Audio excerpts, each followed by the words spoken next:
ओम शांति। 13 जून 2025। बाबा के महावाक्य। मीठे बच्चे, इस बेहद के खेल में तुम आत्मा रूपी एक्टर पार्टधारी हो। तुम्हारा निवास स्थान है स्वीट साइलेंस होम, जहां अब जाना है। प्रश्न: जो ड्रामा के खेल को यथार्थ रीति जानते हैं, उनके मुख से कौन से शब्द नहीं निकल सकते हैं? उत्तर: यह ऐसा नहीं होता था तो ऐसे होता। यह होना नहीं चाहिए। ऐसे शब्द ड्रामा के खेल को जानने वाले नहीं कहेंगे। तुम बच्चे जानते हो, यह ड्रामा का खेल जो मिसल फिरता रहता है। जो कुछ होता है सब ड्रामा में नूंद है, कोई फिक्र की बात नहीं है। ओम शांति। बाप जब अपना परिचय बच्चों को देते हैं तो बच्चों को अपना परिचय भी मिल जाता है। सब बच्चे बहुत समय देही अभिमानी होकर रहते हैं। देही अभिमानी हो तो बाप का यथार्थ परिचय हो, परंतु ड्रामा में ऐसे है नहीं। भल कहते भी हैं भगवान गॉड फादर है, रचता है, परंतु जानते नहीं है। शिवलिंग का चित्र भी है, परंतु इतना बड़ा तो वह है नहीं। यथार्थ रीति ना जानने के कारण बाप को भूल जाते हैं। बाप है भी रचता, जरूर रचेंगे भी नई दुनिया, तो जरूर हम बच्चों को नई दुनिया की राजधानी का वर्षा होना चाहिए। स्वर्ग का नाम भी भारत में मशहूर है, परंतु समझते कुछ भी नहीं। कहते हैं फलाना मरा स्वर्ग पधारा। अब ऐसे कभी होता है क्या? अभी तुम समझते हो हम सब तुच्छ बुद्धि थे। नंबरवार तो कहेंगे ना। मुख्य के लिए ही समझानी है कि मैं इनमें आता हूँ बहुत जन्मों वाले अंतिम शरीर में। यह है नंबर 1। बच्चे समझते हैं अभी हम उनके बच्चे ब्राह्मण बन गए। ये सब हैं समझ की बातें। बाप इतने समय से समझाते ही रहते हैं, नहीं तो सेकंड की बात है बाप को पहचानना। बाप कहते हैं मुझे याद करेंगे तो तुम्हारे विकर्म विनाश होंगे। निश्चय हो गया, फिर कोई भी बात में प्रश्न आदि उठ नहीं सकता। बाप ने समझाया है तुम पावन थे जब शांति धाम में थे। यह बातें भी तुम ही बाप द्वारा सुनते हो, दूसरा कोई सुना ना सके। तुम जानते हो हम आत्माएं कहाँ की रहवासी हैं। जैसे नाटक के एक्टर्स कहेंगे हम यहाँ के रहवासी हैं, कपड़ा बदलकर स्टेज पर आ जाएंगे। अभी तुम समझते हो हम यहाँ के रहवासी नहीं हैं। यह एक नाटकशाला है। यह अभी बुद्धि में आया है कि हम मूल वतन के निवासी हैं, जिसको स्वीट साइलेंस होम कहा जाता है। इसके लिए ही सब चाहते हैं, क्योंकि आत्मा दुखी है ना। तो कहते हैं हम कैसे वापस घर जाएं? घर का पता ना होने के कारण भटकते हैं। अभी तुम भटकने से छूटे। बच्चों को मालूम पड़ गया है अभी तुमको सचमुच घर जाना है। अहम आत्मा कितनी छोटी बिंदी है। यह भी वंडर है जिसको कुदरत कहा जाता है। इतनी छोटी बिंदी में इतना पार्ट भरा हुआ है। परमपिता परमात्मा कैसे पार्ट बजाते हैं यह भी तुम जान गए हो। सबसे मुख्य पार्टधारी वह है, करन करावन हार है ना। तुम मीठे मीठे बच्चों को यह अभी समझ में आया है कि हम आत्माएं शांति धाम से आती हैं। आत्माएं कोई नई थोड़े ही निकलती हैं जो शरीर में प्रवेश करती हैं। नहीं, आत्माएं सभी स्वीट होम में रहती हैं, वहां से आती हैं पार्ट बजाने। सभी को पार्ट बजाना है, यह खेल है। यह सूर्य, चांद, स्टार्स आदि क्या हैं? ये सब बत्तियां हैं जिसमें रात और दिन का खेल चलता है। कई कहते हैं सूर्य देवताय नमः, चंद्रमा देवताय नमः, परंतु वास्तव में यह कोई देवताएं हैं नहीं। इस खेल का किसको मालूम नहीं है। सूर्य चांद को भी देवता कह देते हैं। वास्तव में यह इस सारे विश्व नाटक के लिए बत्तियां हैं। हम रहवासी हैं स्वीट साइलेंस होम के। यहाँ हम पार्ट बजा रहे हैं। यह जू मिसल चक्कर फिरता रहता है। जो कुछ होता है ड्रामा में नूंद है। ऐसे नहीं कहना चाहिए कि ऐसे नहीं होता था तो ऐसे होता। ये तो ड्रामा है ना। मिसाल जैसे तुम्हारी माँ थी, ख्याल में तो नहीं था ना कि चली जाएगी। अच्छा शरीर छोड़ दिया, ड्रामा। अब अपना नया पार्ट बजा रही है। फिक्र की कोई बात नहीं।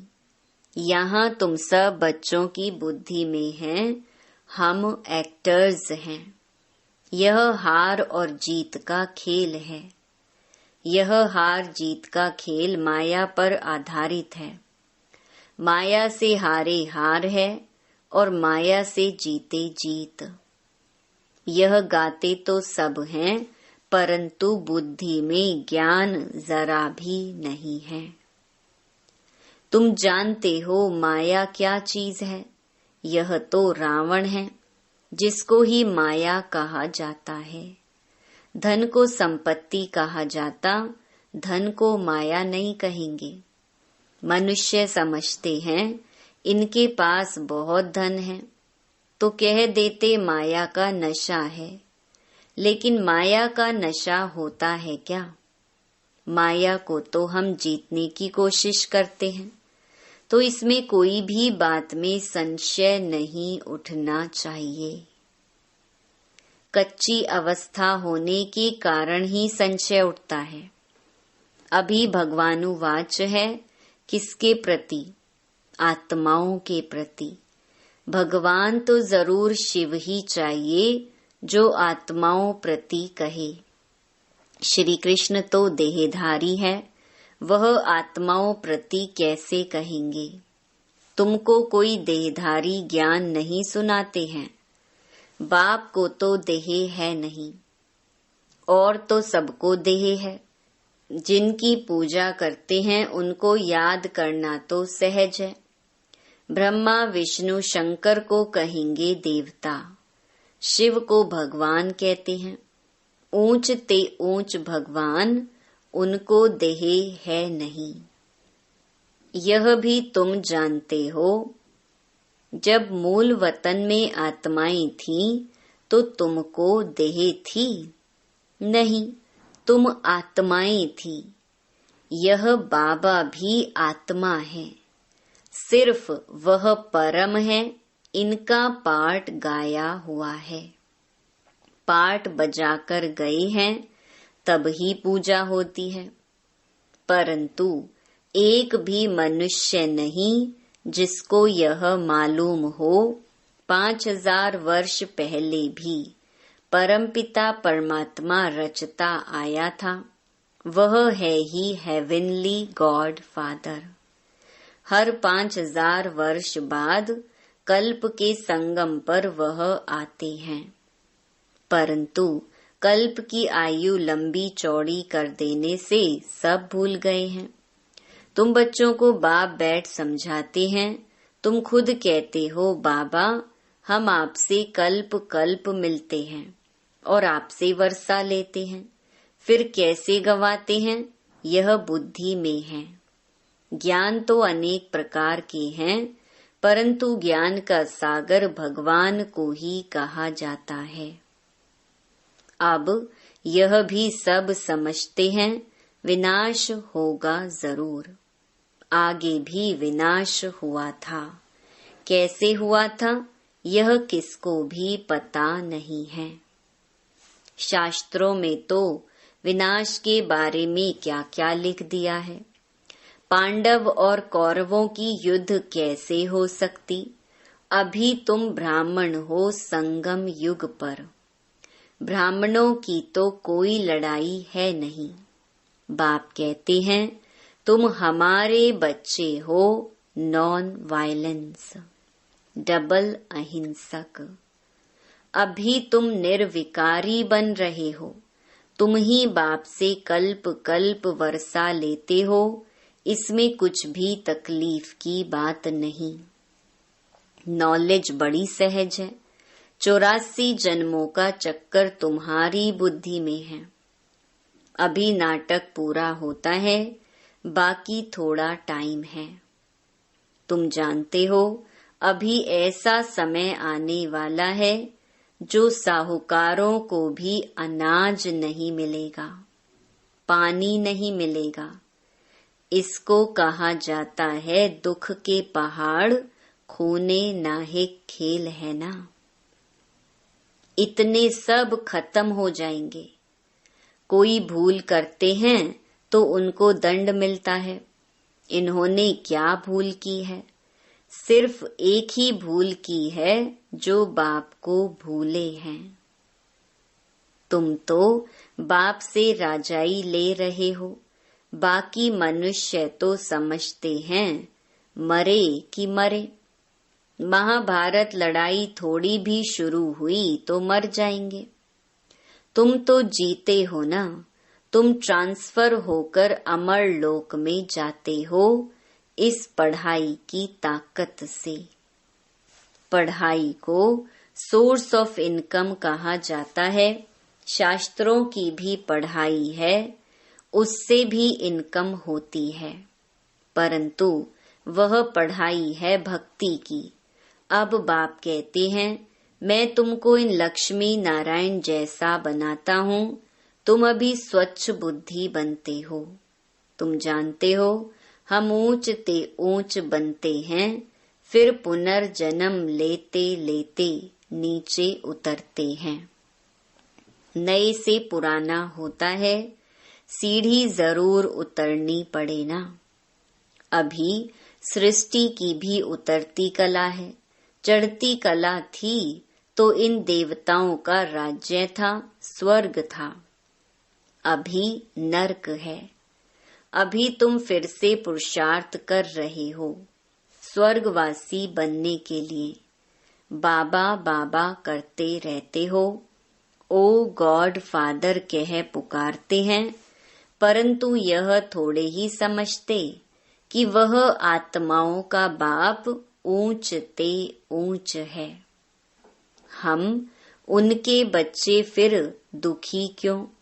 अभी तुम समझते हो दुखी भी होना ही है। यह सुख दुख का खेल है ना। जीत में सुख है, हार में दुख है। बाप ने राज्य दिया, रावण ने छीन लिया। अभी तुम बच्चों की बुद्धि में है, बाप से हमको स्वर्ग का वर्षा मिलता रहता है। बाप आया हुआ है, अभी सिर्फ बाप को याद करना है तो पाप कट जाए। जन्म जन्मांतर का सिर पर बोझा है ना, यह भी तुम जानते हो। तुम कोई बहुत दुखी नहीं होते हो, कुछ सुख भी है आटे में नमक, जिसको काग विष्टा समान सुख कहा जाता है। तुम जानते हो सर्व का सद्गति दाता एक ही बाप है। जगत का गुरु भी एक ठहरा, वानप्रस्थ में गुरु किया जाता है। अभी तो छोटे को भी गुरु करा देते हैं, अगर मर जाए तो सद्गति को पाएंगे। बाप कहते हैं वास्तव में किसको भी गुरु नहीं कह सकते। गुरु वह जो सद्गति दे, सद्गति दाता तो एक ही है। बाकी क्राइस्ट, बुद्ध आदि कोई भी गुरु नहीं। वे आते हैं तो सबको सद्गति मिलती है क्या? क्राइस्ट आया, उनके पीछे सब आने लगे। जो भी उस धर्म के हैं, फिर उनको गुरु कैसे कहेंगे, जबकि ले आने लिए निमित्त बने हैं। पतित पावन एक ही बाप को कहते हैं, वह सबको वापस ले जाने वाला है। स्थापना भी करते हैं, सिर्फ सबको ले जाएं तो प्रलय हो जाए। प्रलय तो होती नहीं। सर्व शास्त्रमयी शिरोमणि श्रीमद् भगवत गीता गाई हुई है। गायन है यदा यदा ही धर्मस्य ग्लानिर्भवति भारत। भारत में ही बाप आते हैं। स्वर्ग की बादशाही देने वाला बाप है, उनको भी सर्वव्यापी कह देते हैं। अभी तुम बच्चों को खुशी है कि नई दुनिया में सारे विश्व पर एक हमारा ही राज्य होगा। उस राज्य को कोई छीन नहीं सकता। यहाँ तो टुकड़े टुकड़े पर आपस में कितना लड़ते रहते हैं। तुमको तो मजा है, खगियां मारनी है। कल्प कल्प बाबा से हम वर्षा लेते हैं तो कितनी खुशी होनी चाहिए। बाप कहते हैं मुझे याद करो, फिर भी भूल जाते हैं। कहते हैं बाबा योग टूट जाता है। बाबा ने कहा है योग अक्षर निकाल दो, वह तो शास्त्रों का अक्षर है। बाप कहते हैं मुझे याद करो। योग भक्ति मार्ग का अक्षर है। बाप से बादशाही मिलती है स्वर्ग की। उनको तुम याद नहीं करेंगे तो विकर्म विनाश कैसे होंगे, राजाई कैसे मिलेगी। याद नहीं करेंगे तो पद भी कम हो पड़ेगा, सजा भी खाएंगे। ये भी अकल नहीं है, इतने बेसमझ बन पड़े हैं। मैं कल्प कल्प तुमको कहता हूँ मामेकम याद करो, जीते जी इस दुनिया से मर जाओ। बाप की याद से तुम्हारे विकर्म विनाश होंगे और तुम विजय माला का दाना बन जाएंगे। कितना सहज है। ऊंच ते ऊंच शिव बाबा और ब्रह्मा दोनों हाईएस्ट हैं। वो पारलौकिक और यह अलौकिक, बिल्कुल साधारण टीचर है। वह टीचर्स फिर भी सजा देते हैं, यह तो पुचकार देते रहते हैं। कहते हैं मीठे बच्चे बाप को याद करो, सतो प्रधान बनना है। पतित पावन एक ही बाप है, गुरु भी वही ठहरा और कोई गुरु हो न सके। कहते हैं बुद्ध पार निर्वाण गया, ये सब गपोड़ा है, एक भी वापिस जा न सके। सबका ड्रामा में पार्ट है। कितनी विशाल बुद्धि और खुशी रहनी चाहिए। ऊपर से लेकर सारा ज्ञान बुद्धि में है। ब्राह्मण ही ज्ञान उठाते हैं, न शूद्रों में न देवताओं में यह ज्ञान है। अब समझने वाला समझे, जो ना समझे उनका मौत है। पद भी कम हो जाएगा। स्कूल में भी नहीं पढ़ते हैं तो पद कम हो जाता है। अल्फ बाबा बे बादशाही। हम फिर से अपनी राजधानी में जा रहे हैं। यह पुरानी दुनिया खत्म हो जाएगी। अच्छा, मीठे मीठे सिकिलधे बच्चों प्रति माता पिता बाप दादा का याद प्यार और गुड मॉर्निंग। रूहानी बाप की रूहानी बच्चों को नमस्ते। धारणा के लिए मुख्य सार। पहला, बाप हमें ऐसे नए विश्व की राजाई देते हैं जिसे कोई भी छीन नहीं सकता। इस खुशी में खगियां मारनी है। दूसरा, विजय माला का दाना बनने के लिए जीते जी इस पुरानी दुनिया से मरना है। बाप की याद से विकर्म विनाश करने हैं। वरदान, अपनी पावरफुल स्टेज द्वारा सर्व की शुभ कामनाओं को पूर्ण करने वाले महादानी भव। पीछे आने वाली आत्माएं थोड़े में ही राजी होंगी, क्योंकि उनका पार्ट ही कणा दाना लेने का है। तो ऐसी आत्माओं को उनकी भावना का फल प्राप्त हो, कोई भी वंचित ना रहे, इसके लिए अभी से अपने में सर्व शक्तियां जमा करो। जब आप अपनी संपूर्ण पावरफुल महादानी स्टेज पर स्थित होंगे तो किसी भी आत्मा को अपने सहयोग से महादान देने के कर्तव्य के आधार से शुभ भावना का स्विच ऑन करते ही नजर से निहाल कर देंगी। स्लोगन, सदा ईश्वरीय मर्यादाओं पर चलते रहो तो मर्यादा पुरुषोत्तम बन जाएंगे। अव्यक्त इशारे।